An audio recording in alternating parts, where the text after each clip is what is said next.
Jeg er klæbeånden.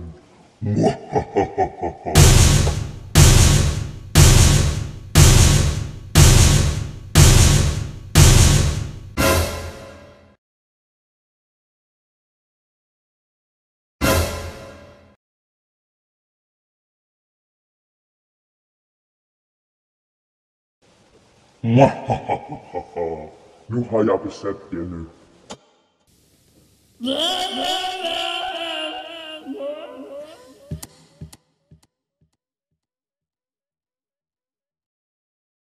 Hej, jeg hedder Candice. Gud, nej, hvad er der galt med dig? Jeg må bede til skødsingen, Michael. Michael, du store skødsingen. Kom og frels denne lille barmhjertige pige, som der blev besat af klæbeånden. Nu så.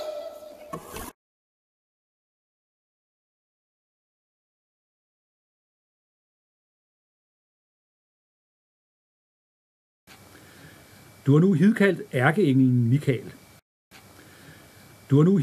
ærkeenglen Michael. Følgende handling bliver nu udført. Husrensning efter gammel katolsk opskrift. Spil gerne gregoriansk kirkemusik. Denne musik kan afdøde ikke lide. Drik indviet vand ad 3 omgange i det du siger følgende. Lad nu guddomskraften rense, hele, helbrede og beskytte alle mine legemer i faderens, søndens og helligåndens navn. Først renses alle rum med antændt kul. Gå rundt i alle rum. Dernæst renses alle rum med røgelse. Gerne 9 stave af røgelse tændt samtidig. Gå rundt i alle rum. Herefter renses med indviet vand, som fremstilles således.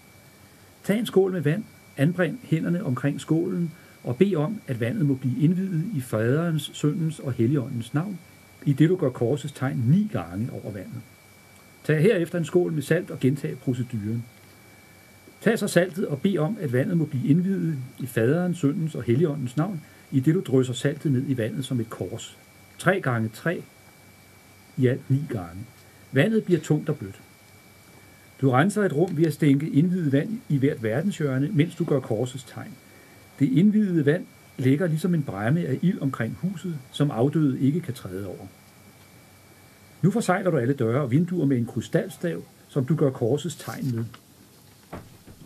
Du beder om, at en deva må blive anbragt 3 steder, hvor du ønsker healing og beskyttelse, for eksempel i dit soveværelse, dit køkken, din opholdsstue eller hvor du kunne ønske det. Det er for eksempel også godt at anbringe en deva-engel til at tage mod ved døren. Til sidst kan du rense dig selv med indviet vand ved at gøre korsets tegn på panden, ved hjertet, ved rodchakra samt i håndfladerne. Når du beder en ikke-fysisk person gå væk, så bed sjælen gå til sin bolig hos Gud, hvor sjælen hører hjemme. Gentag gerne 2 dage med indviet vand i de 4 verdenshjørner. Sørg altid for at beskytte dig først. Drik selv det indvidede vand, det healer dig. Du kan nøjes med at rense med indviet vand, mens du gør hele proceduren. Er det en meget god renselse og beskyttelse af huset og husets indbyggere. Super.